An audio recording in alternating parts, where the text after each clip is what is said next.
Thank you for joining Wars of the Rosies, and this video is on the lost secret of Damascus steel by Manly P. Hall, an article taken from Horizon, Volume 5, Number 4, Spring, 1946. The Lost Secret of Damascus Steel.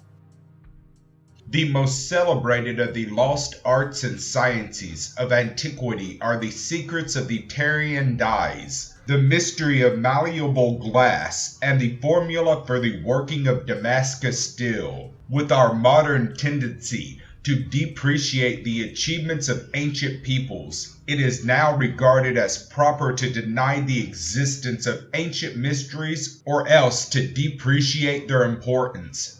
Yet the Tyrian dyes certainly existed, and many examples are known of early pigments which have withstood thousands of years of wear and weather. We cannot produce a paint today with even half the enduring qualities. An old artisan appeared before one of the kings of Egypt carrying in one hand a glass bowl and in the other a hammer. He then proceeded to pound the glass as though it were copper, bending it into various shapes and covering its surfaces with elaborate beaten designs. Damascus steel was fabled for its quality in spite of the modern attitude to the contrary. We are now told that it was quite an inferior product, famous only because of the watering or rippling lines which appeared along the sides of the blade. We are also solemnly assured that Damascus blades cannot be tied into knots as was reported in earlier times, but the legend persists,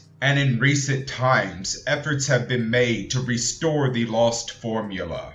Dr. W. Stuart Carnes exhibited modern sword blades created according to the Damascus formula before the Worcester chapter of the National Society for Metals in November of 1936. According to Dr. Carnes, tablets were recovered in the Holy Land by which it was possible to receive this lost art. The secret of the blades was handed down to the eldest son of each generation, and if that son died without issue, the secret perished.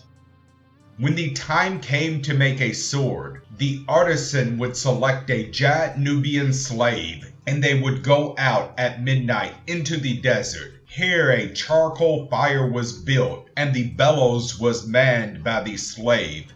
In this fire, the artisan would heat the blade he had already forged. The heating continued until sunrise. This gave exactly the proper temperature, for the color of the metal must correspond exactly with the color of the center of the rising sun. When the color comparison had been made and found to be correct, the artisan then plunged the red-hot blade through the heart of the Nubian slave. The sudden cooling with human blood bestowed the unique quality to the steel. Air tempering followed by the artisan swinging the sword blade above his head in the early morning chill of the desert.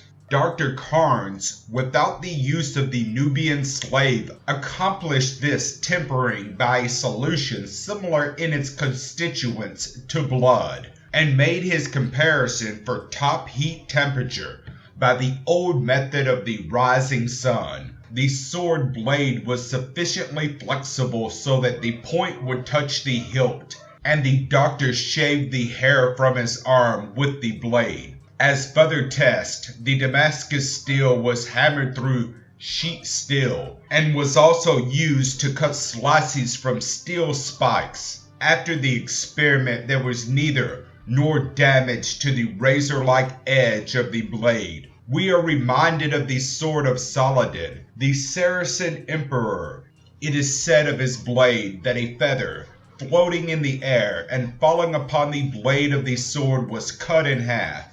Perhaps, then, the ancients did make a reasonable, successful substitute for modern steel. Thank you for watching, and please don't forget to share, like, subscribe, and comment. And if you can, please consider donating to Wars of the Rosies. Links to PayPal and Patreon are in the description. Thank you so very much.